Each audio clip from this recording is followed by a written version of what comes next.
Merci, toute ta vie. Du premier jour de l'acceptation de Jésus jusqu'à ce que l'Éternel vienne te chercher. Voilà. Sinon, ça ne veut pas dire que si Pâques arrive là, tu dois faire 7 jours pour respecter les principes de Dieu, puis après le reste, tu as laissé. Non. Quand le Seigneur utilise les chiffres, ça a véritablement un sens. Parce que Dieu, lui, parle avec des symboles. Gloire à Jésus. Voilà. Il parle avec des symboles. Quand il veut parler de lui-même, Dieu, étant que l'unique Dieu, il utilise le chiffre 1. Parce qu'il est 1. Amen. Voilà.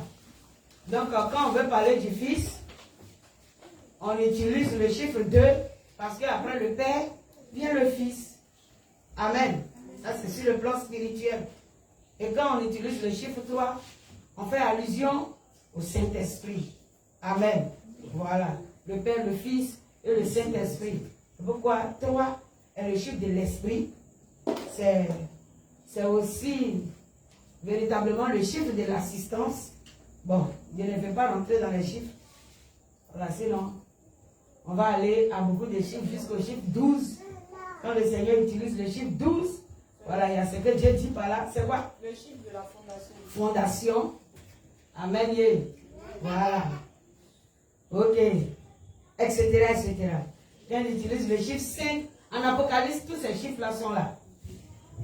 Et chaque chiffre a ce que le Seigneur dit. Gloire à Jésus. Amen. Quand il dit en Apocalypse qu'il y avait 10 rois, voilà, 5 ont fait tant, il reste encore 5, et puis un autre roi vient, et puis le 8e est déjà, le 7e a fait ceci, cela.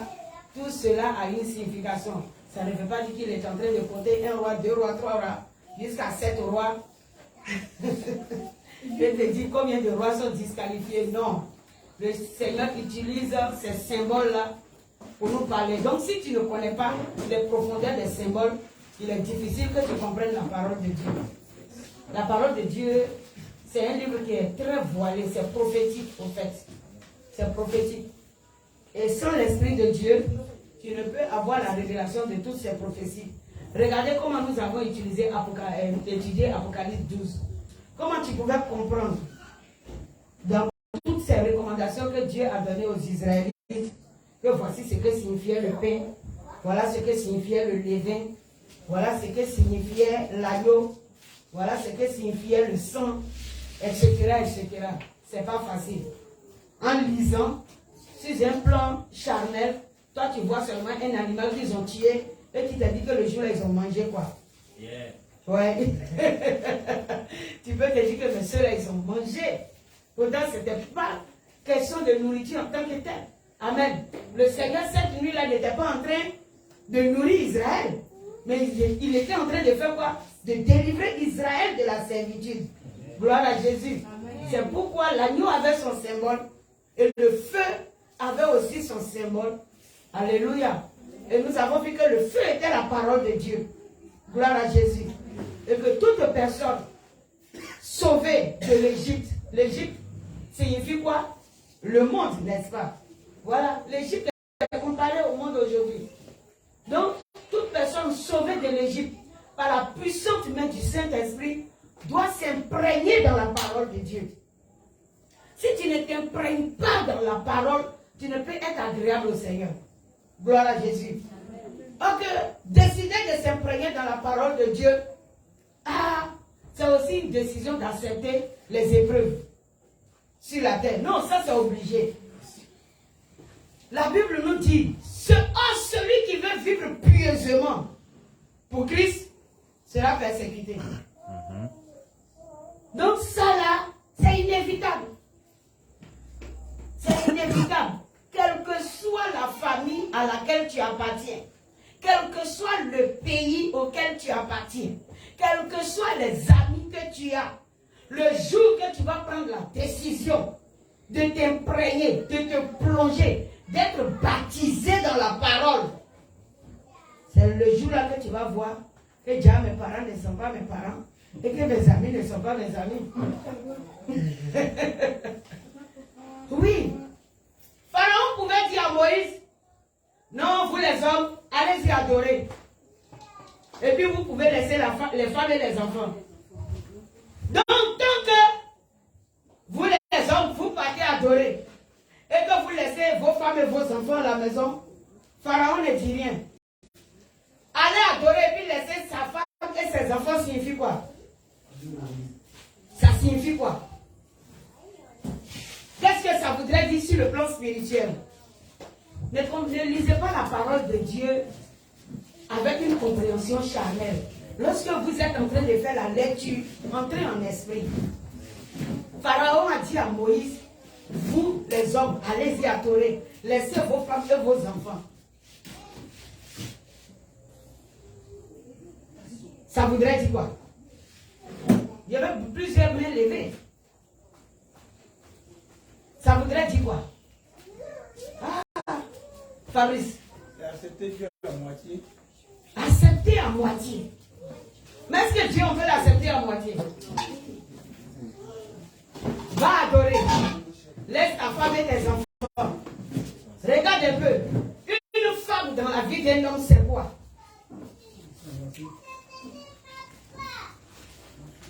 La femme. Regardez tous les rôles que la femme peut jouer dans la vie d'un homme. La femme en tant qu'épouse. La femme en tant qu'épouse. En tant que mère. En tant que mère. En tant que aide. En tant qu'aide à ses côtés. En tant que conseillère. En tant que conseillère. Cité. Oui, en tant que soeur, en tant que moitié. En tant que restauratrice. En tant que restauratrice de la maison. Donc ça veut dire que quoi? Elle joue au fait assez de rôle. Gloire à Jésus. Donc en un mot, une femme dans un foyer fait la vie du foyer. Vous comprenez un peu? Oui, je parle de la femme selon la Bible. En réalité, une femme dans un foyer fait la vie du foyer. C'est pourquoi il n'est pas bon qu'Adam soit seul. Vous voyez un peu? Voilà. Une femme est un soutien. Une femme intelligente, selon Proverbe, est véritablement un bon pilier dans la maison. La Bible dit, à cause de la femme, dans Proverbe, le mari est respecté dans les grandes réunions. Vrai ou faux? Donc une femme, elle donne de la valeur. Ou bien, c'est ce que la Bible nous dit. La femme donne de la valeur. Et si vous voyez qu'un homme va jusqu'à tomber, il va à la dérive, le plus souvent, sa femme n'a pas de sagesse. Je ne vous insulte pas, hein. Je suis en train de parler. Parce que la femme, on a l'habitude de dire, elle a le sixième sens. Oui. Quand un danger veut approcher de la maison, elle est la première qui sent les choses. Si la femme à la maison est vide, c'est qu'elle n'aime pas son mari. Sinon, un danger n'arrive pas au mari dehors sans qu'elle n'ait l'intuition. Peut-être qu'il peut mentir à sa femme, mais elle aura brossé la chose. Mon petit, on dirait, hein? Aïe, ou bien? Yes. Ah bon. Ça m'a rappelé quelque chose que mon mari a fait une fois. Le frère, il voulait faire don à sa femme. Il voulait me faire une surprise, un don. Donc, dans son travail là-bas, il était en train de payer la chose, mais qui n'était pas vrai. Ça veut dire, le vendeur était en train de lui mentir. Et moi, j'ai eu la révélation à la maison. Je l'ai appelé et dit, frère, tu es en train de payer quelque chose dans le secret, tu veux me faire un cadeau, mais le cadeau n'est pas un bon cadeau. Ce que tu es en train de payer est faux. Donc voici qu'elle a. À même temps, il était obligé de se dévoiler. Oui, mais j'ai donné un peu, je n'ai pas encore tout payé. Et on a remarqué que la chose était faux vraiment. Frère en Christ, c'était ça, non? Il t'avait remboursé? Amen. Pourtant, il ne m'a pas dit. Il faisait la chose dans le secret, mais ce qu'il était en train de faire n'était pas mauvais. Il voulait faire surprise à sa femme. Je vais payer un cadeau pour donner à ma femme. Malheureusement, le vendeur de la chose était une fausse personne qui allait lui soutirer de l'argent pour lui donner une chose qui n'avait pas la valeur de ce qui, voilà, de l'argent qu'il allait lui donner. Mais comme le Seigneur ne voulait pas qu'il perde son argent, le Seigneur m'a révélé que ton mari veut te faire une surprise, mais on est en train de le blaguer. Donc moi je suis venu directement, il dit frère, tu veux me faire une surprise, on est en train de te blaguer. C'était clair. Vous voyez comment c'est intéressant, non? Amen. Voilà. Donc une femme en esprit, vous voyez toutes les valeurs qu'elle a. Et vous voyez le salut qu'elle peut apporter à la maison. Maintenant, Satan va te dire, c'est vrai, tu peux défiler de temps en temps à l'église, mais il ne faudra pas que tu donnes toute ta vie à Jésus, en un mot. C'est ce qu'il veut dire. Parce que la femme chez toi, c'est ta vie. Tu vois, non? Tes enfants, c'est ce qui fait ta joie, ton orgueil, ton décor. Au fait, c'est ça. Parce que les enfants, on ne les achète pas. Ce n'est pas des dons de Dieu. Amen. Yeah. Et puis Satan te dit, laisse tout ça en Égypte. Toi, tu peux faire les va-et-vient. En fin de compte, il te dit, ne te convertis pas. Ne te convertis pas. Comme on veut seulement que tu ailles à l'église, va faire acte de présence et puis retourne-toi. Moïse a dit quoi? Il dit pas question. Nous, nos femmes, nos enfants et nos brebis, nous tous, nous allons aller adorer. Alléluia. Tu dois adorer l'Éternel ton Dieu avec tout ce qui t'appartient. Gloire à Jésus. Oui, ta femme, tes enfants, ton argent, tes projets, toutes ces choses, toute ta maison, ton être entier doit adorer l'Éternel. Alléluia. Que le Seigneur nous bénisse. On va continuer. Frère en Christ, qui me fait la lecture? Exode 12, verset 16. Oui, allons-y. On va se tenir légèrement debout. Le premier jour, Exode 12, à partir du verset 16. Oui. Le premier jour, vous aurez une sainte convocation. Et le 7e jour, vous aurez une sainte convocation. Oui. On ne fera aucun travail ces jours-là. Vous pourrez seulement préparer la nourriture de chaque personne. Oui. Vous observerez la fête des pains sans levain, car c'est en ce jour même que j'aurai fait sortir vos armées du pays d'Égypte. Oui.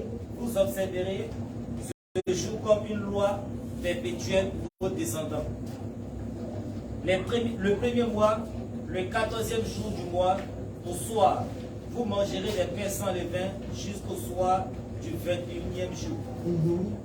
Pendant 7 jours, il ne se trouvera point de levain dans vos maisons, car toute personne qui mangera du levain sera retranchée. Du pain levé, oui.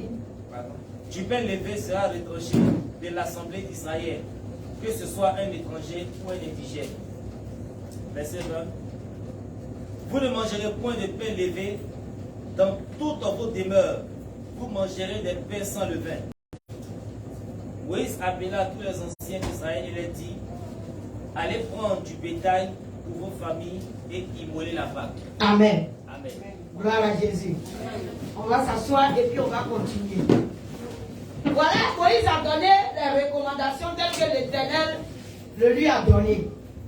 Amen. Et il a dit, vous ne devez pas alors manger du pain levé du 1er jusqu'au 7e jour, et nous l'avons déjà expliqué. Ça ne veut pas dire de respecter seulement la recommandation de Dieu pour une semaine. Parce que quoi? Qui se rappelle du verset que nous avons utilisé jeudi passé? Tu as déjà oublié? J'ai dit que nous aurons une seule convocation avec le Seigneur, n'est-ce pas? Oui.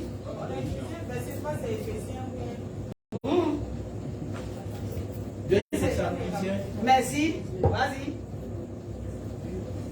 Verset 1 à 3. C'est Thessaloniciens. C'est Thessaloniciens. Voilà, vous pouvez la dire quand le Seigneur va venir, on aura une sainte convocation avec nous. Une réunion. Ok. 2 Thessaloniciens 2, à partir du verset 1. Amen. C'est-à-dire le premier jour de ta conversion. Le Seigneur veut te dire quoi? Il dit du 1er au 7e jour. Ça sous-entend que dès le premier jour où tu as accepté Jésus. Oui. Et le 7e jour, le dernier jour de ta conversion, du jugement. C'est tout. C'est tout. Qui va me lire 2 Thessaloniciens?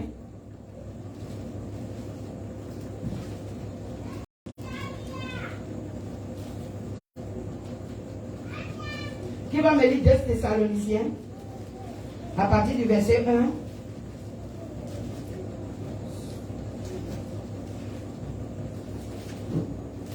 Hey, vous avez vos Bibles. 2 Thessaloniciens 2, à partir du verset 1. Oui, Pour ce qui concerne l'avènement de notre Seigneur Jésus-Christ oui, et notre réunion avec lui, oui. nous vous prions, frères, de ne pas vous laisser facilement ébranler dans votre bon sens Mhm. et de ne pas vous laisser troubler, soit par quelques inspirations, soit par quelques paroles ou par quelques lettres qu'on dirait venues de nous, comme si le jour du Seigneur Était déjà là. Amen. Gloire à Jésus. Donc le Seigneur te dit, la première convocation, c'est le jour où tu as été racheté. Et le Seigneur te donne la convocation, c'est-à-dire que quand on donne à une personne une convocation, le Seigneur dit une sainte convocation. Ça veut dire que c'est lui l'Éternel qui te convoque. Amen. Donc, dès que c'est l'Éternel qui te convoque, pourquoi c'est une sainte convocation? Si tu avais problème avec quelqu'un qui venait te convoquer à la police, il se pourrait que tu aies raison ou pas. Mais quand l'Éternel, lorsque l'Éternel lui te donne une lettre de convocation, c'est lui qui a toujours raison. Gloire à Jésus. L'Éternel est venu te sauver de l'Égypte. Pourquoi? Parce que toi-même tu sais qu'en Égypte, tu souffrais. Alléluia. Est-ce qu'en Égypte, ce n'était pas la souffrance pour toi? Les liens de famille ne voulaient même pas te laisser tranquille. Quand on ferme les yeux, comme ça, et puis on se réveille le matin, on dit une personne est morte au village. Avant même qu'on ne finisse de couler les larmes, avant de prendre le mouchoir, on t'annonce que deuxième personne vient de tomber. C'est-à-dire que tu n'as même pas encore pris le mouchoir. On dit deuxième personne est tombée. Aïe. Avant que le mouchoir là même n'arrive devant ta joue, on t'annonce déjà la troisième personne. Toi-même tu laisses le mouchoir tomber. Parce que la troisième lame qui vient là même a fait sécher tout ton visage. Gloire à Jésus. En un mot pour dire que quoi? Problème finit pas là-bas. Amen. Mais ça ne veut pas dire que peut-être dans le Seigneur, nous n'avons pas de difficultés que nous traversons. Mais les difficultés que nous traversons dans le Seigneur sont des difficultés qui nous donnent la joie. Amen. Alléluia. Oui, ça nous donne la joie. Parce que dehors là-bas, le sorcier pouvait m'attaquer. Et puis je ne sais pas qui va me sauver. Voilà. Une plaie bizarre peut sortir sur toi. Tu es là, on dit buruli. Tu es là, on dit non, chose, comment on l'appelle-t-on? Daloa, un petit bouton là. Zona. Tu es là, on dit non, c'est moi de tête qui est venu et puis ça fait ceci, ça fait cela. Tu es là, on dit non, on ne sait pas où stérilité est quittée. Tu tournes à gauche, on dit tu as kiss. Tu tournes à droite, on dit c'est fibro. Tu regardes devant et puis on t'annonce les choses. Et puis tu n'as même pas de secours. Alléluia. Mais en Jésus-Christ de Nazareth, dès que le Seigneur te donne la révélation d'une attaque, regarde le zèle. Mais c'est quoi qui provoque le zèle? Le zèle est provoqué du fait que nous avons Jésus. Amen. Aïe, c'est parce que nous savons que Jésus est là. Yes. Amen. Dans le monde là, tu vas faire quelle jeûne et prière? Au nom de qui? Il n'y en a pas. Tu es en train de chercher féticheur, tu viens féticheur, dis Dieu merci, bonne arrivée, donne mon poulet. Ah, il finit de manger poulet là, mais ce n'est pas solution à ton problème. Parce qu'il ne te sauve pas. Mais lorsque nous arrivons dans le Seigneur, puis on dit voici une attaque. C'est la nourriture du chrétien. Ah, alléluia. Acclame le Seigneur pour le salut. Aujourd'hui, tu sais décider jour de jeûne. Aïe. Est-ce que quand tu jeûnes, c'est pas parce que tu n'aimes pas de nourriture comme les autres, mais tu sais que derrière le jeûne se trouve quelque chose qui s'appelle le salut. Amen. Amen. Donc quand le monsieur, dans son amour, te donne une simple convocation, et puis il te dit, pour le salut que je te donne, mon frère, tu as un choix à faire. Mais en réalité, merci ma fille, on dit que nous avons le choix d'accepter ou de refuser le Seigneur. Mais moi je te dis, tu n'as pas le choix, il faut accepter. Non, tu n'as pas le choix. l'armée de Dehors va te tuer. Tu n'as pas le choix. Parce qu'après, avant quelque chose, comme on l'a fait, tu laisses Jésus. Quand tu es après Jésus, avant Jésus, tu laisses Jésus, c'est la mort. Quelqu'un sait ça, non? Non, tu laisses Jésus, c'est la mort. Tu n'as pas Jésus, tu es mort pas que vivant. Donc là, est-ce que tu as le choix? Tu n'as pas le choix. Non, tu n'as pas le choix. Il n'y a pas de choix dans ça. Là. Il n'y en a pas. Donc le Seigneur te dit, dès ton premier jour, je mets au devant de toi la loi. C'est tout. Le premier jour, une seule convocation jusqu'au 7e jour. Comprends par là que de ta conversion, jusqu'à ce que la trompette vienne à sonner pour toi, tu dois veiller sur la parole de Dieu et marcher selon les recommandations du Seigneur. Alléluia. Il n'y a pas à faire de dire, non, à cause de telles difficultés, non, moi je suis trop fatigué. Ah, tu es trop fatigué. Mais quand Jésus partait à la croix, il n'était pas fatigué. Aujourd'hui, les sorciers de ton village qui regardent la caméra, les billes ne peuvent pas te toucher là. Ils sont en boule. À cause du sang de Jésus qui marque ton front. À cause du nom de Jésus qui est écrit sur le lingot de ta porte. Est-ce que tu entends ça? Et tu ne veux pas que le monsieur te donne une sainte convocation?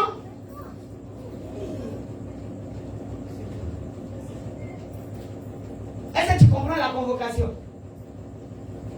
Tu comprends, non? Donc si tu comprends la convocation, alors chaque fois que tu te rappelles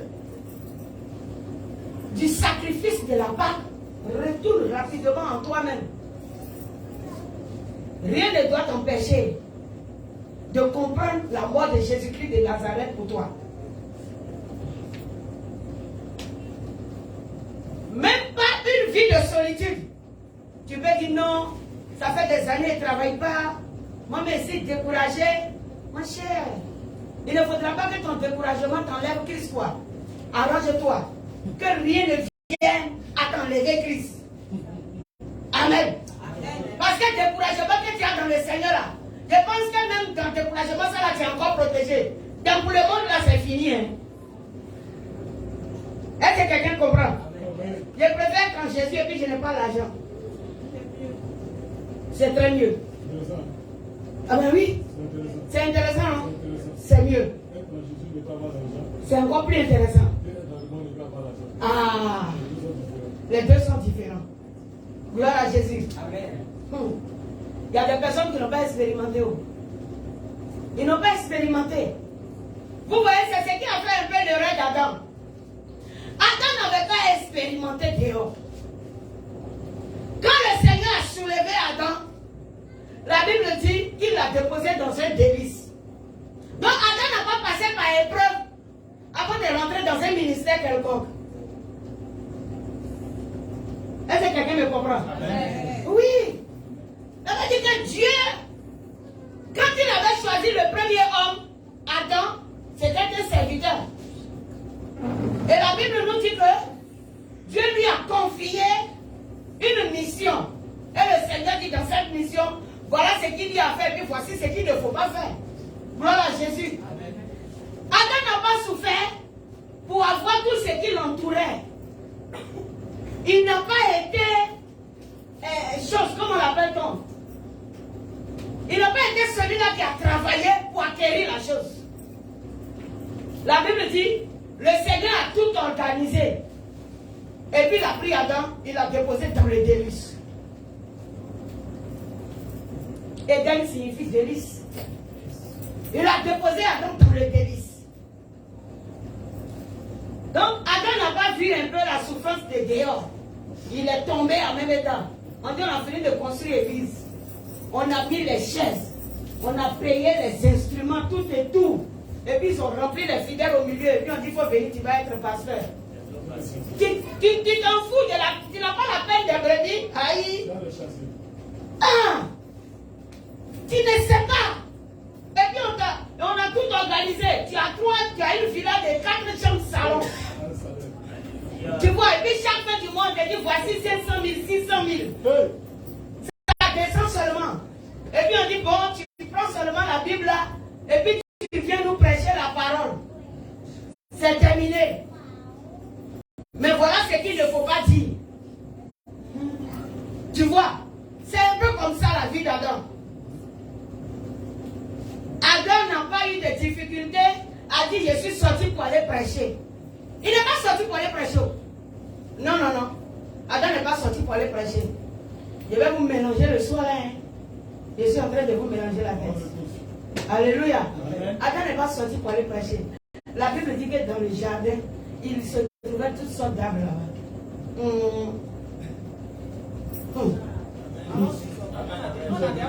Ah, vous avez compris.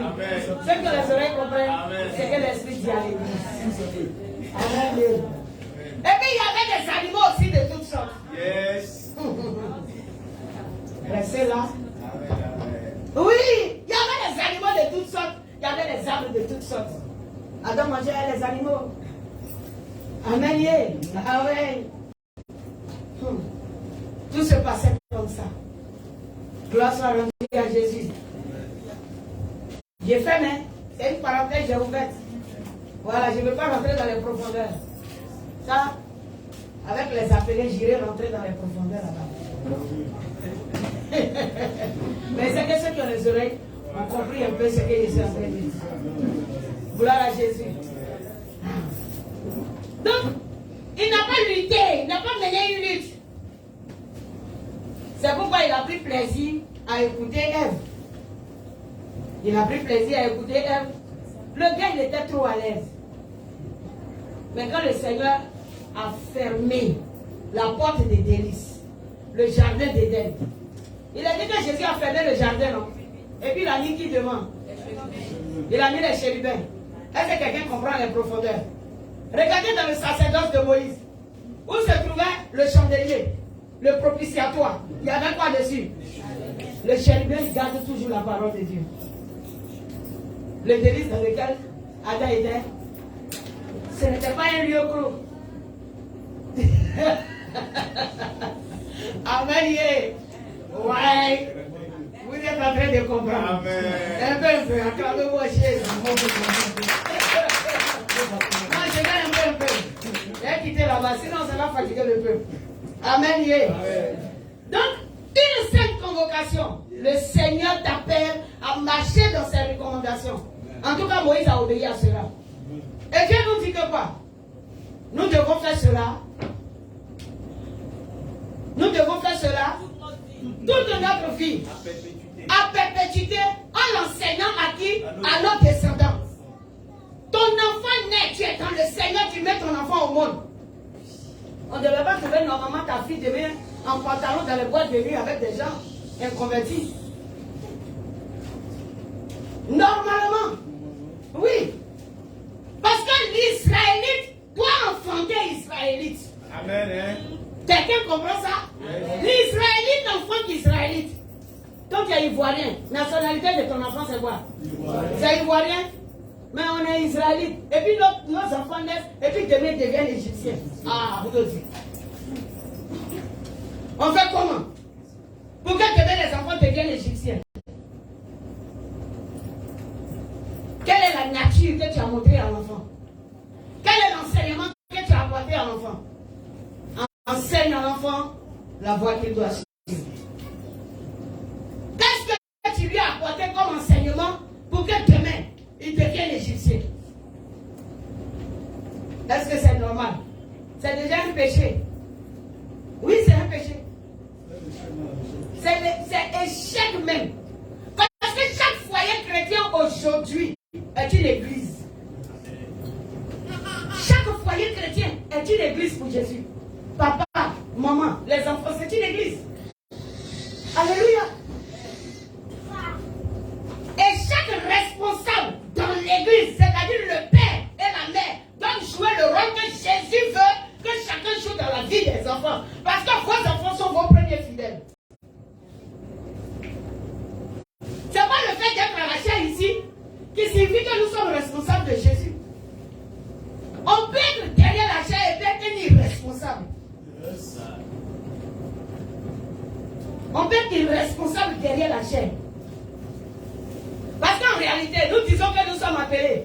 Mais depuis le ciel, Dieu connaît ceux qu'il a appelés.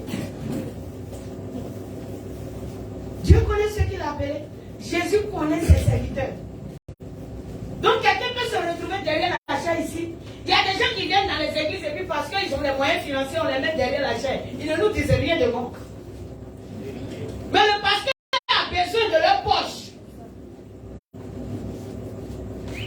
C'est pas comme ça on gère l'église. C'est un péché. En tant que je suis Dieu, m'en fous de ton argent. Non, je m'en fous de ton argent. Tu as garé voiture, tu as payé baf. Donc je n'ai pas te donner mon micro. Je ne donne pas le micro. Je ne donne pas le micro là. Si tu veux, faut partir. Oui, si tu veux, faut partir. Celui que tu méprises, si c'est lui que Dieu a appelé, je vais le former pour la chaîne. C'est tout. Si toi, le Seigneur t'a pas appelé. Mais va travailler, tu vas contribuer à l'avancement de l'œuvre de Dieu. C'est pour ça que tu prends le micro parce que tu as l'argent. Celui qui nous a établis là, tu as l'argent que lui. Est-ce que tu as l'argent que le Dieu qui nous a établis? Là, l'argent appartient à mon Dieu. Tu es trop fâché, il faut partir. Mon Dieu me nourrit. Et puis si tu t'en vas, tu vas pour ton malheur. Si tu crois que parce que tu as trop l'argent, donc tu dois gouverner l'église. Non, on doit tout te demander. Parce que c'est toi qui as l'argent. Si on dit il y a évangélisation, oui, c'est à toi on fait les demandes. Donc c'est terminé. Bénis Dieu parce que c'est une grâce que ton argent puisse contribuer à l'avancement de l'œuvre de Dieu. C'est tout. Sinon, ce n'est pas à cause de ta position qu'il faut que tu aies le micro à tout moment. Tu n'es pas appelé. Donc ce qu'il faut pour l'église, ce n'est pas à toi, Dieu va donner. Dieu ne va pas te donner. Les révélations pour l'église ne viendront pas par toi. Le Seigneur établit une personne pour ça. Donc faisons attention. C'est de l'orgueil. Quand on veut se lever contre la loi de Dieu, c'est de l'orgueil. Alléluia. Amen. On continue. Vous devez l'enseigner à vos enfants. Le verset 20, frère. Va au verset 20. Oui. Vous ne mangerez point de pain levé. Il dit vous ne mangerez point de pain levé. Dans toute votre demeure. Dans toute votre demeure. Vous mangerez des pains sans Vous levain. mangerez des pains sans levain. Alléluia. Il dit dans toute votre demeure. Que tu loues maison, que tu aies construit maison, que tu sois en Côte d'Ivoire, que tu sois en France. Il n'y a pas chrétien de la France et puis il n'y a pas chrétien de l'Afrique.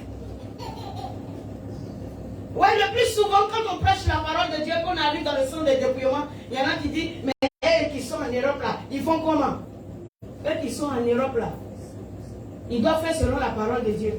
Parce que cette parole là même là, ça ne va pas commencer en Afrique. C'est où il neige là que ça a commencé. C'est dans la neige que la parole est née sur les montagnes. Ce n'est pas dans la chaleur ici. Si c'était ici, dans Côte d'Ivoire ici, que Dieu avait donné la révélation à Moïse, il y a des personnes qui allaient contredire pour dire c'est parce qu'il fait chaud en Côte d'Ivoire. Il ne s'est pas soucié peut-être des temps de fraîcheur et puis il a écrit la parole. La parole est quittée où il y a la fraîcheur et la neige. C'est là-bas c'est quitté. On attache le foulard bien. Voilà. Et puis le Seigneur dit voilà comment vous devez marcher. C'est chez eux là-bas c'est quitté. Donc ils savent. Les personnes que vous regardez à la télévision pour copier là, c'est ceux qui vivent loin de la parole. Allez-y, il y en a qui vivent selon la parole et puis ils sont là-bas. Allez-y les voir. Aïe.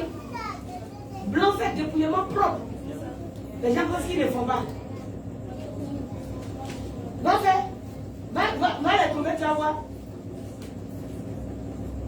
Moi j'ai vu des femmes en Israël qui partaient au temple avec leur voile long monsieur, longue robe, les longues jupes paysannes là. Elles sont dedans. pendant les choses comme on appelle comme tabernacle en Israël. J'ai rencontré des soeurs, des frères, les juifs, il faut voir comment ils sont habillés, bien fermés. Et puis quand ils vous voient, ils sont contents.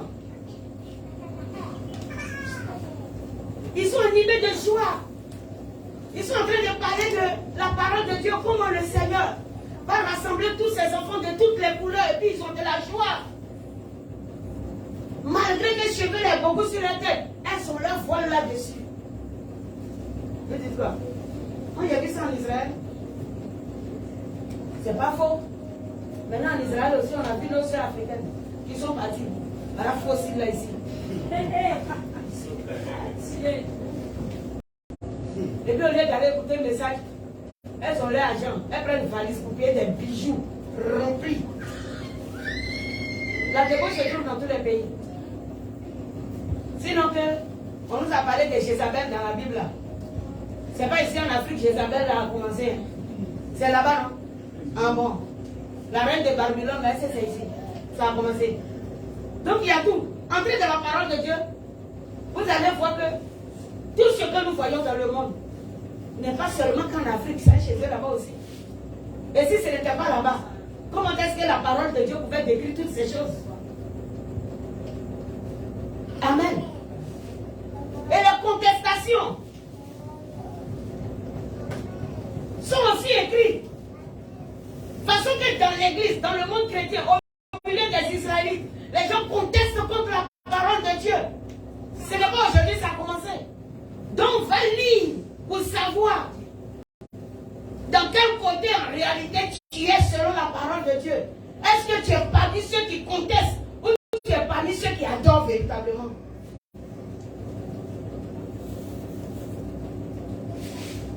C'est là que le Seigneur a déclaré qu'il y a des brebis et des boucs dans l'église. Donc quand tu es assis, et puis tu vis ta vie chrétienne là, il faut voir si tu vis ça selon un bouc, ou bien si tu vis ta vie selon une brebis. Oui, lis la parole de Dieu, puis tu vas voir la vérité. On ne vit pas la vie chrétienne comme on le veut, ou comme on désire la vivre. Mais on doit vivre la vie chrétienne comme Dieu veut que nous la vivons. C'est selon Jésus que nous devons vivre la vie chrétienne. Le Seigneur a dit que dans l'église, il y a 10 vierges. Quand le Seigneur a pris le chiffre 10, ça vous parlait de quoi? Comme on parlait des chiffres tout à l'heure, je vais vous donner un peu de révélation. Le chiffre 10, c'est le chiffre de quoi?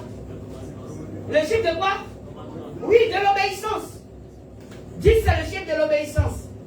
Le Seigneur dit dans l'église, il y avait 10 vierges. C'est pour parler de l'obéissance à Dieu. Est-ce que vous voyez un peu? Mais regarde les 10 qu'il a vus, dont il a parlé. Il dit, il y avait combien qui étaient sages? 5 sages. Ça veut dire que toute l'église ne marche pas dans la vérité selon Dieu. Nous sommes assis, mais on ne marche pas tous dans la vérité selon Dieu. Il y avait 5 sages et il y avait 5 folles. Amen. On dit les sages ont fait quoi? Dans les lampes, elles gardaient toujours de l'huile. C'est-à-dire qu'elles sont là, elles méditent la parole de Dieu. Quand elles entendent les messages, elles s'en vont pour vérifier, pour voir ce que le Seigneur a dit véritablement parce qu'elles veulent être sauvées. Quand le Seigneur parle des sages, il ne parle pas de femmes, il parle de l'église.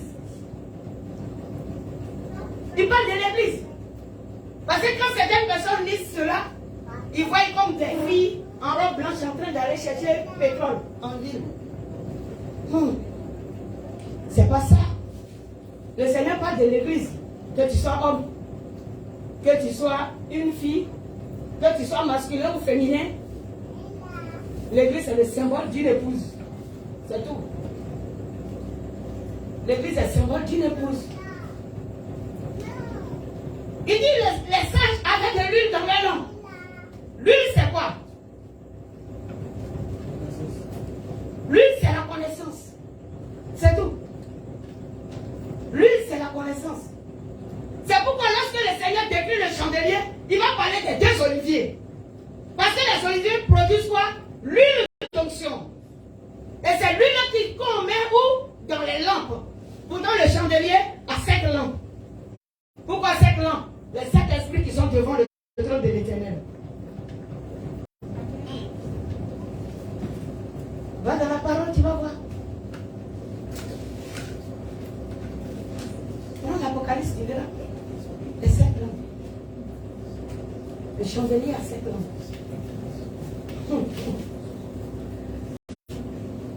Wow.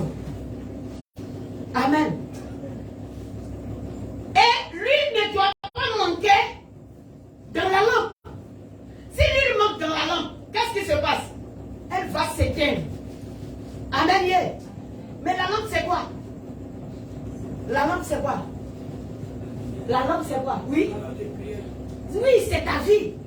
Parce que le chandelier c'est l'église.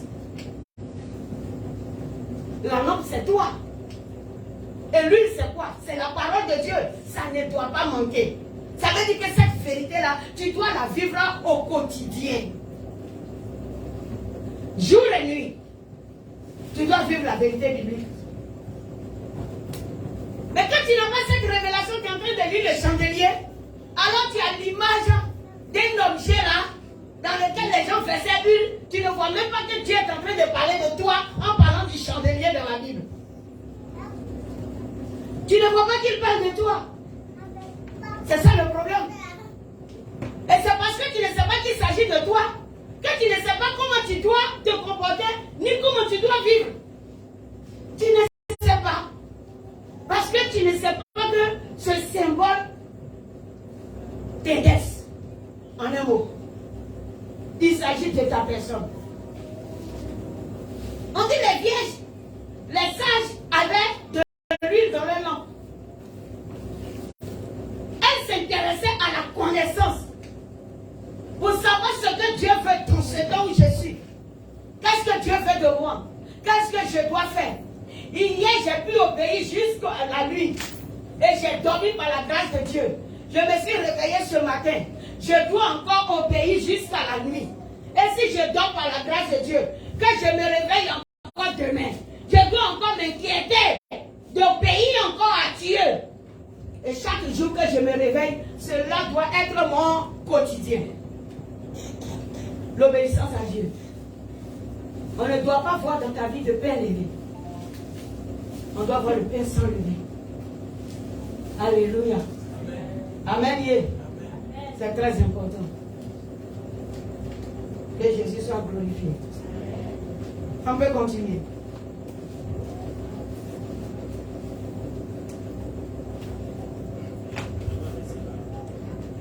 Allons-y à partir du verset 22 encore. 21. Ok. Moïse appela tous les anciens d'Israël et leur dit, allez prendre du bétail pour vos familles et immoler la Pâque. Verset 22. Oui. Vous prendrez ensuite un bouquet d'hysope, vous le tremperez dans le sang qui sera dans le bassin, et vous toucherez le linteau et les 2 poteaux de la porte avec le sang qui sera dans le bassin. L'une de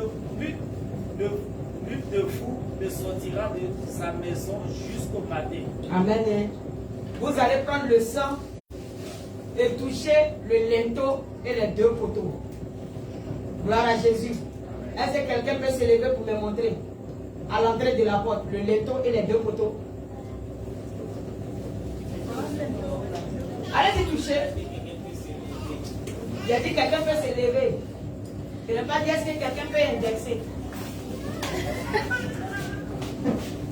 Ah, ma chérie, il faut t'arranger pour arriver là-bas. Voilà. Voilà le linteau. Voici les 2 poteaux. Amen. Voici le linteau. Elle va toucher le linteau. Ah. C'est maintenant on cherche ceux qui ont la taille de Goliath. Amen. C'est maintenant on cherche les Goliaths. Voilà. Il y a des femmes Goliath ici aussi. Voilà les Madame Collet. Les Goliaths sont là. Sinon nous les David là on est tranquille. Ouais, c'est nous les David. Ah, les Goliaths sont là. Gloire à Jésus. Amen. Tu vois? Regarde ce que le Seigneur te dit. Nous qui parlons de vivre Dieu dans le cœur. Amen. Amen. Le sang de l'agneau qui est immolé était dans le but de faire quoi? Le sang de l'agneau immolé était dans le but de faire quoi?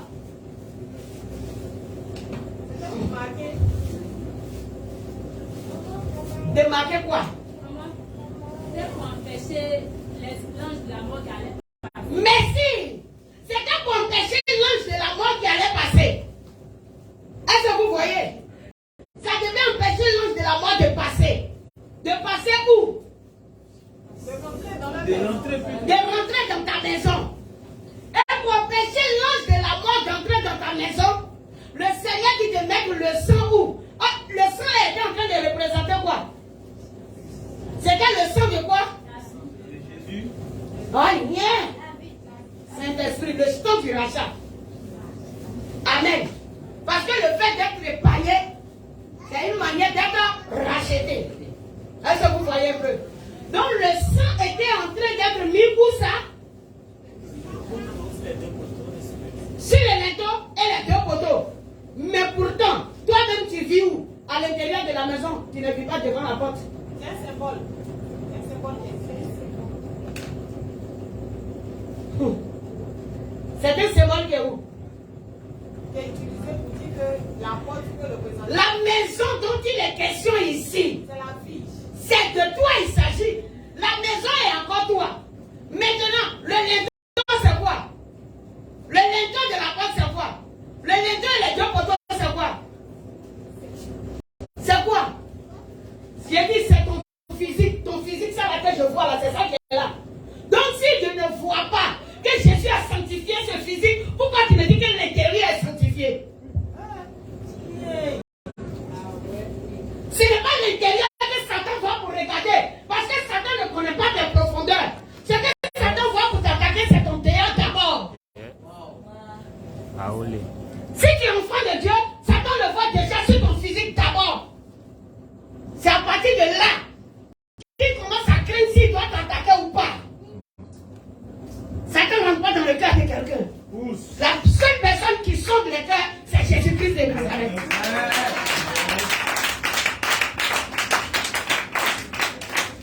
Si tu comprends par l'esprit la parole de Dieu, tu sauras que là, on te parle de dépouillement. Parce que Jésus dit que quoi? Il veut mettre la différence entre ceux qui le servent et ceux qui ne le servent pas. Il met la différence. Il faut avoir une marque de différence. De sorte que comme Satan ne sonde pas les cœurs, qu'en regardant ton physique, en tout cas qu'il prenne pause d'abord. Ouais. Sonde la parole de Dieu par l'esprit. Qui a quitté dans l'amusement. C'est pourquoi il y avait 5 sages. Les 5 vierges sages. En tout cas, n'ont pas été surpris par l'arrivée de l'agneau. Mais les vierges folles, ce n'est pas les païens qui étaient dehors. C'est ceux qui disent qu'ils ont accepté Jésus. Et puis la connaissance ne les intéresse pas. Et puis ils disent que Jésus là, il est dans leur cœur. Qu'au dehors là, ça n'a rien à voir avec la vie chrétienne. Tu vas te détruire. Tu vas te détruire.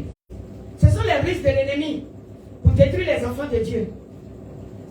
Parce que le Seigneur, il ne mange pas viande bouillie, il mange viande rôtie. Dis à quelqu'un, Jésus ne mange pas viande bouillie. Jésus mange du rôti. Oui. Le rôti signifie quoi? Que toi tu as une viande qui doit être brûlée par la parole de Dieu. Tu dois être rôti par la parole de Dieu. Touché par la parole de Dieu parce que la parole est un feu dévorant. La parole est un feu dévorant. Si ce feu ne t'a pas dévoré, l'Éternel ne te prendra pas. Si tu as été cuit, bouilli par l'eau de Satan, l'eau du monde, le Seigneur ne mange pas une pâte qui a été bouillie. Mon cher, pénètre les profondeurs de Dieu. Quelqu'un ne va pas te parler. On ne va pas te parler que tu es changé. C'est tout, hein? On ne va pas te parler que tu es changé. Commence à chercher les vérités. Et puis tu verras comment la chose se passe. Alléluia. Le monsieur te dit, mets le sang sur le dos. Si le pouvoir dit, prenez le sang là, et puis badigeonnez à l'intérieur vos murs. Ou bien, il pouvait dire ça. Badigeonnez vos murs à l'intérieur. Si c'était à l'intérieur, on allait dire que le Seigneur s'occupe seulement de l'intérieur. Mais qu'il l'ange de la mort va passer.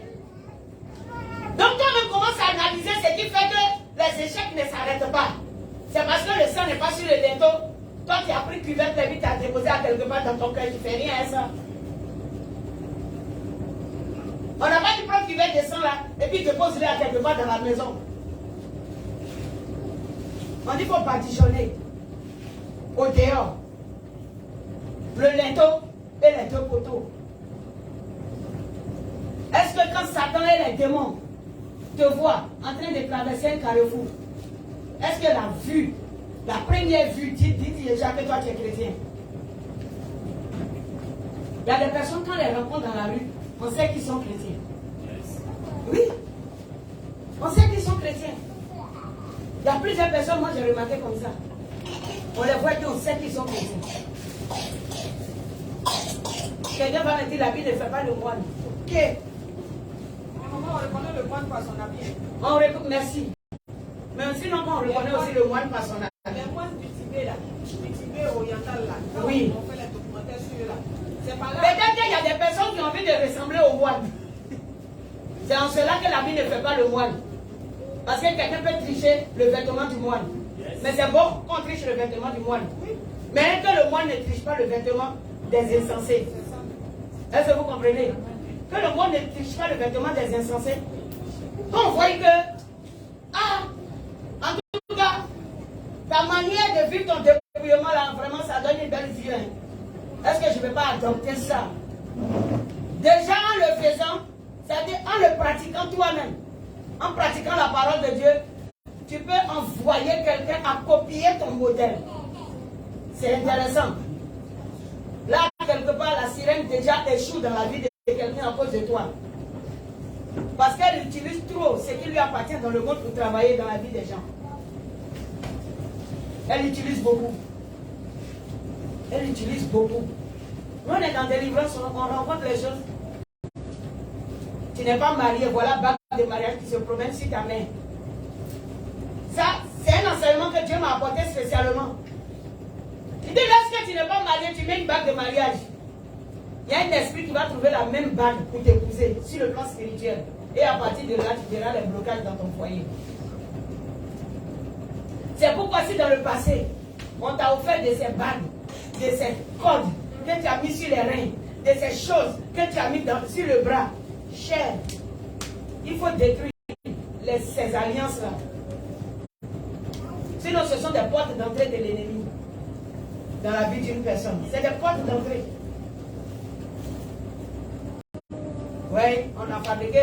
Non, c'est mes parents qui ont fait bac d'argent là. Ils ont fait ceci, ils ont fait cela.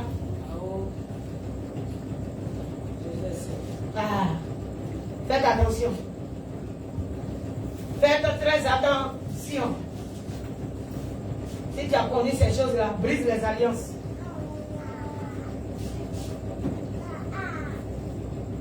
Certains au marché, ils vendent ses bijoux. Pour te mettre à l'abri, le Seigneur te donne sa loi. C'est pour que toi-même tu sois protégé. Si tu es guidé dans ça, que tu n'es pas dans l'illégalité, où est le combat que tu auras amené? Où est le combat que tu auras amené? On a fait des délivrances ici, où la personne a simplement pris son argent pour aller dans le salon de coiffure. Son propre argent, de moi, est resté dans tête là. Ton propre argent, de moi, est resté dans tête parce que moi, on ne t'a pas envoyé. Le Seigneur t'a pas envoyé. Et là, tu dis, mais maman, on peut prendre des choses et puis on va prier dessus, non? Les gens ne prient pas sur les interdits. Si tu as payé ton pain au marché, tu as payé ta robe au marché, c'est décent. On peut prier dessus. Mais tu allais payer messe de prier dessus pour faire quoi? C'est un interdit. Je ne prie pas sur les interdits. Je ne vais pas prier sur un interdit. Tu allais payer vague, tu ne veux pas te marier. De prier dessus pour faire quoi? C'est un interdit. Oui. Maman, par rapport à ce que tu dis, il y a une histoire dans la Bible où Saül devait aller combattre quelque part. Oui. Avec un peuple là. Et puis Dieu lui a dit, s'il va, il n'a qu'à prendre tout le bétail, tout le monde. Oui, oui. Aïe. Il n'a qu'à tout faire. Aïe. C'est aïe. C'est aïe, non? C'était Amalek, merci. Il a dit de tout. C'était la première guerre de Saül. De Saul, non? Comment il s'appelle? Saül au fait. C'était la première guerre de Saül. Oui, il avait été élu comme roi, n'est-ce pas? Ok. Voilà. Dieu devait se venger d'Amalek. Et voilà. Par rapport à ce qui a été fait à Moïse. Oui, il est de parler là. Il était déjà roi même. Il était là depuis. Oui, on l'avait ça. Oui, il était là depuis. C'est ça. C'est ça.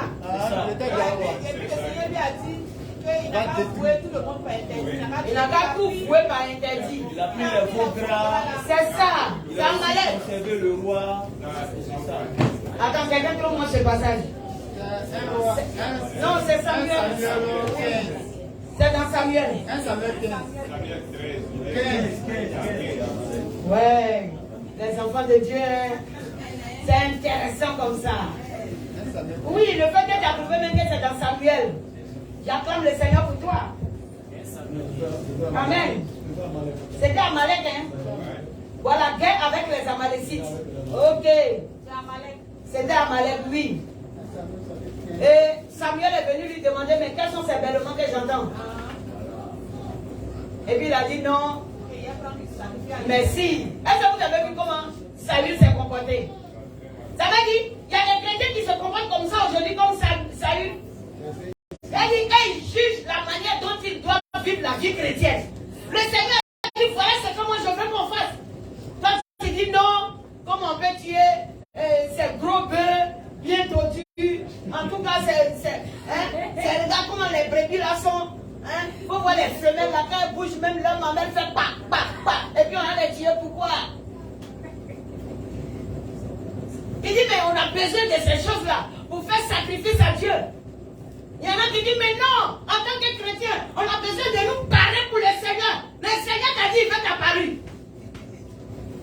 C'est ce qu'on dit là, que là. Non, nous avons besoin de montrer au monde que, ah non, nous les enfants de Dieu là, nous ne sommes pas n'importe qui. Mon frère, c'est dans la démonstration de la puissance qu'on saura que tu n'es pas n'importe qui. Yes. C'est quoi tu nous demandes? Bijou là va venir me faire quoi? Attends, Bijou que tu as mis là, ça chasse qu'elle te montre. Au contraire même, tu mets ça puis la sirène lui. Tu dis sors et puis elle se moque de toi. Elle dit, quand tu prends ma chose, tu me dis sors. On a vu des combats comme ça. La sirène dit, on lui dit de donner ma chose. Elle a quoi qui t'appartient? Il faut lui demander. Ah, il faut lui demander si elle est là. Quand tu les bijoux a mis là-bas, là, c'est pour qui? C'est pas pour moi? Ou bien il lit pas aussi parole de son Dieu là-bas? Dans délivrance, Sirène dit ça. On sait de quoi on parle quand on a le micro. On fait les délivrances et puis on sait ce que l'ennemi dit. On lui dit. C'est l'esprit là même souvent qui dit que la personne l'a mis Baya sur terrain. C'est l'esprit là même qui dit ça. Moi je suis dans Baya là. Parce que c'est pour moi. Aïe! C'est des choses on met pour les coutumes, les fêtes des générations de gens. C'est que dans les idées de, je ne sais pas, comment on appelle ça là, beauté africaine, on dit c'est rentré, c'est sorti là-bas. Yes. Dieu n'est pas africain, il est du ciel. Non, mais dans le vêtement, il est arrivé une fois, on travaille avec des vêtements ici. Ouais. Oui, il a dit, il y a mes vêtements, je suis à la maison. Merci. Il y a mes vêtements. Je suis à la maison. Oui. Et puis je suis parti. Prends le vêtement là pour brûler. J'ai mes vêtements. Satan désigne des vêtements. Que toi tu dis, j'ai acheté au marché. Et puis il dit, ce sont ces vêtements. Quand vous avez dit que Satan n'a rien créé, lisez la parole de Dieu pour voir ce que Dieu lui-même a gardé pour lui et ce qu'il a laissé au diable. Mais c'est vrai. Satan n'a rien créé. Certes, il détient puissance. Est-ce que tu vas dire non? Est-ce qu'il n'a pas de puissance? Ah, il a puissance. Amen. Pour ne pas que sa puissance, pour ne pas que son feu ait impact sur ta vie, alors marche dans les conditions du feu de l'Éternel. C'est terminé. Parce que si tu te retrouves dans le feu de Dieu et que tu es rôti par le feu du Saint-Esprit, comme l'agneau qui a été rôti par Moïse, je sais que le feu de Satan ne va rien trouver à faire sur toi. Il ne va rien trouver à faire sur toi. La parole n'est pas facile, n'est-ce pas? Jésus lui, il connaît et puis il dit c'est pas facile. Il connaît. Lui, mais il a dit c'est le violent. Quelqu'un dit c'est sa parole. Il dit est venu vous sauver, mais il vous prévient en même temps que c'est le violent qui s'en embarque. Il dit s'il n'y a pas de violence là, il ne peut pas avoir de salut. On dit c'est ça, on dit l'époux est arrivé. Que les autres vierges là veulent courir. Ah, donc c'était vrai leur histoire là. Donc on va faire comment c'est. Maintenant tu vas aller ramasser tes pantalons pour brûler. Nous on est partis. Quand tu auras fini de brûler, tu attendrais. C'est que si tu as persévéré. En ce temps-là, nous on est partis. On n'est plus là. Tu vas persévérer sur la tête. Attends. Je parle. C'est pas qu'il s'agit des pantalons seuls. Mais méditons la parole de Dieu. On ne va pas tout citer ici. Mais lorsqu'on a l'Esprit de Dieu, on sait ce qui ne convient pas à la parole. N'est-ce pas? Celui qui a l'Esprit de Dieu sait ce qui ne convient pas à la parole. C'est tout. Le Saint-Esprit nous enseigne les profondeurs de Dieu. Si le Fils t'a franchi, tu seras réellement libre. C'est ce que la parole dit. N'est-ce pas? C'est tout. Lisez l'Apocalypse et puis vous allez voir la lettre de Dieu aux 7 églises. Le comportement de l'église se trouve à l'intérieur des 7 lettres. On a déjà enseigné l'Apocalypse ici. Le comportement de l'église. Parce que quand Dieu parle dans sa parole, il parle pour l'église. Il ne parle pas pour le monde. Le monde est déjà jugé. Mais ici, celui qui ne se juge pas, il sera jugé. Sinon le monde, eux, ils sont déjà jugés. On sait que si un païen meurt, il va où? Voilà, c'est tout. Est-ce que là, on a besoin de faire discours de ça là? Non, on n'a pas besoin de discours de ça là. Pour le païen, c'est déclaré. On le sait déjà. Maintenant, à l'intérieur ici, qui est celui qui va au ciel? Aïe, tu vas lever la main. Mais c'est pas parce que tu as levé la main que tu es parti. Mais tu vas dire ce qui doit te faire partie là. Voici ce qui juge. Voilà ce qui juge. Jésus a dit aux Israélites là que ce n'est pas moi qui vous juge, c'est la parole que je vous ai annoncée là, c'est elle qui vous jugera. Regardez le monsieur, la façon qu'il parle là. Moi je médite les paroles du monsieur là. Hier même, on est resté, non c'est avant qu'on est resté dans la méditation avec Malade Guépier, c'est jusqu'à 3h du matin. On était dans la méditation. Jusqu'à 3h du matin, puis on était là, en train de parler du monsieur là. Il dit, vous voyez non, craignez-le, hein. Ne vous confiez pas à Jean. Nous sommes sous la grâce, nous sommes sous la grâce. Depuis le monsieur là parle là, vous avez vu dans ses recommandations, elle a mis grâce à côté. Il n'a pas mis grâce à côté des paroles là. Il n'a pas mis la grâce à côté. On était arrivé dans le livre de Luc 12, non? C'est Luc 12, non? Où il a enseigné ses disciples les paroles jusqu'à... Et puis Pierre lui a demandé, Seigneur, c'est que tu es en train de dire là-haut. C'est pour nous ou bien? Tu parles de tout le monde, moi, tu parles de nous aussi. Et puis le Seigneur lui a donné la réponse.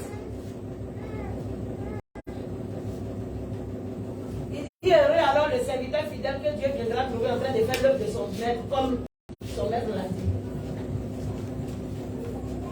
Ça veut dire vous.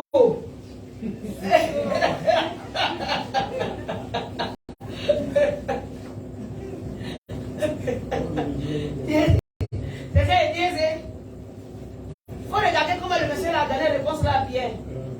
Quelque chose comme ça, là, ça ne fait pas peur. Ça fait peur. C'est à cause de ça je sonne la trompette pour avertir l'église. Je sonne la trompette. Aïe. Attends, il a trouvé le passage, il a pris de suite. Méditez la parole de Dieu, comme les vierges sages. Et puis vous allez voir l'instruction que ça nous donne. Oui. Quand on médite, ça donne instruction. Ok. J'ai trouvé ça. Il a dit. C'est Luc 12. C'est beaucoup, hein?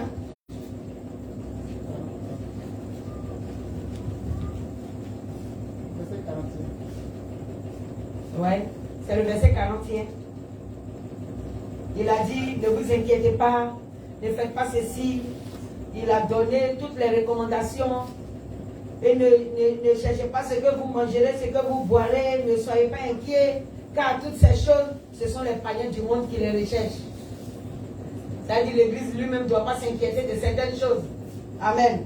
Il a parlé jusqu'à que vos reins soient sains et vos lampes allumées. Voilà. Le verset 35, il a dit non. Que vos reins soient sains et vos lampes allumées. Ne soyez pas comme les vierges folles qui étaient dans l'église, qui ont oublié d'allumer leurs lampes. Elles ont oublié qu'ils devaient avoir l'huile dans la lampe pour que la lampe soit toujours allumée, pour que leur vie soit toujours éclairée. Et vous, soyez semblables à des hommes qui attendent que leur maître revienne des noces, afin de lui ouvrir dès qu'il arrivera et frappera. Waouh! Vous voyez, Dieu nous demande d'être prêts à chaque fois. Et je vais au verset 40. Il dit maintenant aux disciples, vous aussi, tenez-vous prêts, car le Fils de l'homme viendra à l'heure où vous n'y penserez pas. Vous aussi, tenez-vous prêts, car le Fils de l'homme viendra à l'heure où vous n'y penserez pas. Pierre lui dit, Seigneur, est-ce à nous ou à tous que tu adresses cette parabole? Ça veut dire le gars là même, c'est qu'il est étonné que et il marche avec Jésus, Jésus qui est venu directement, le Dieu est venu en chair. Et puis c'est avec lui que eux ils marchent. Donc pour lui Pierre, non, eux ils sont déjà tracés. Vraiment. Si on dit salut, c'est obligé. Mais Jésus on dit les dit ça, c'est pas obligé. Vous voyez un peu, la chose est compliquée. Aïe! Et même en lettre là, je suis en train de leur faire comprendre que si vous n'avez pas obéi là, ne croyez pas que c'est déjà classé. Hein? Et ils ont marché à dire par la vue. Hein? Toi qui es assis ici, tu dis par la foi, tu n'as même pas vu avec tes yeux. Tu es fait malin. C'est par la foi, non, quand tu marches là. Les gens qui étaient par la vue là, on leur a dit, vous ne savez pas. Ça va vous surprendre si vous faites erreur. Un homme comme ça, on joue à lui. On ne peut pas jouer à lui. Il dit, le Seigneur, il dit, quel est donc l'économe fidèle et prudent que le maître établira sur ces gens pour leur donner la nourriture au temps convenable?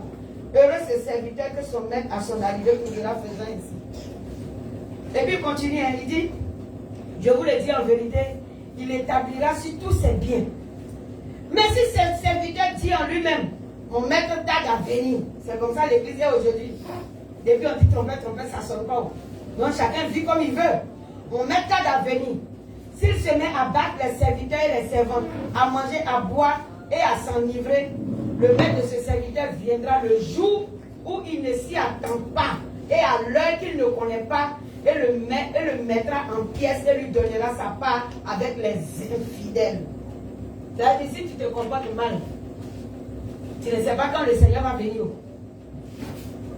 Mais quand ça t'a trouvé dans la désobéissance, ce qui va arriver aux païens dans le monde là, c'est la même chose, c'est tout. Tu auras ta part avec les infidèles.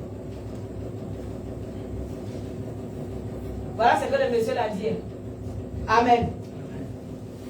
Donc le sang de l'agneau qui est devant ta porte là, ce n'est pas dans la maison que ça a été mis. Pour dire que non, c'est le cœur qui parle de Jésus. Le corps aussi parle de Jésus. Quand toi, chrétien, tu portes ta culotte et puis on doit voir ton chocoto qui est en bas forcé là. Imagine que Jésus est venu sur la terre. On dit voici Jésus. Et puis tu t'en vas retrouver son jean en bas ici et puis sa ceinture sur sa cuisse. Voilà Jésus. Toi, tu as les classer comment? Non, toi, tu as les classer comment? Et puis voici Jésus, il a fait sa figure façon, il a mis droite ici et puis il a rasé là. Tu le fais comme tu le vois comment? Est-ce que tu vas aller t'asseoir pour lui parler même de la parole de Dieu? Non, il faut voir. Hein? Voilà ton Jésus qui se promène démembré façon là. Paul l'assoit à gauche, s'assoit à droite, et puis c'est sale pour il est là. Un Jésus comme ça là, il va te prêcher la parole de Dieu. Non, mais c'est pas bon. Il y a des gens qui se comportent très mal. Il y a des personnes qui sortent avec des vêtements, on dirait qu'ils sont dans les chambres. C'est pas normal. Ça, on appelle ça blasphémer. Quand on dit blasphème là, c'est aussi ça. Un chrétien qui sort avec des vêtements de chambre, c'est un blasphème. Reste à l'intérieur là-bas, il y a ça. Mais tu es là, c'est toi seul qui as chaud sur la terre, quoi. Quelle chaleur. C'est quelle chaleur. Tu n'es pas encore arrivé en enfer, tu dis que tu as chaud.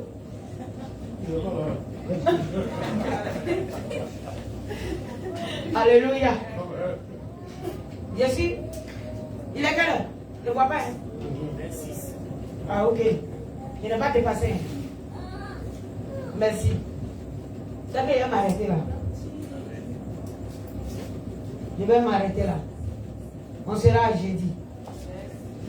J'avais dit que je finissais le chapitre 12 aujourd'hui. Hein. Ah, c'est encore loin. Hein.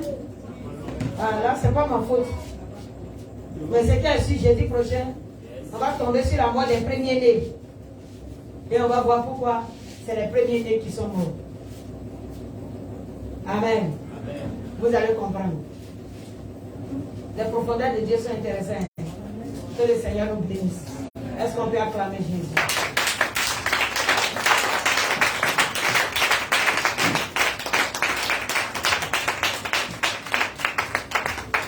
Donc à partir d'aujourd'hui, commence à mettre le sang de Jésus sur le linteau et les deux poteaux.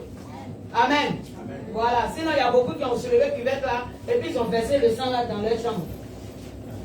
Parce que Jésus là, il est resté dedans là-bas. Et on n'a pas besoin de les voir dehors. Maintenant, si tu vois les fossiles, si tu vois les, je ne sais pas, comment on appelle, crayon là, quand ça quitte ici, ça va dans les oreilles. Voilà. Elle dit que quand on te présente, et puis on présente la sirène, le chrétien même est là, puis fait quoi? Parce que c'est pas qui est sirène et puis qui est chrétien. Ah. Comprends pas. Elle dit pas mettre tes yeux, comprends. Ah, mais où est Jérusalem et puis où est Babylone? On ne voit plus la différence entre Jérusalem et Babylone. Ce n'est pas normal. Aïe. Quand tu viens de la Jérusalem, on devait savoir. Et quand tu viens de Babylone, on doit savoir. Même les Israélites qui ont été déportés en Babylone, là, on les reconnaissait au milieu des Babyloniens. Alléluia. On dit que le chrétien ne se mélange pas. S'il vous plaît, ne nous mélangeons plus. Que le Seigneur nous bénisse. On va se tenir debout. Oui, les Waliba et les Wala.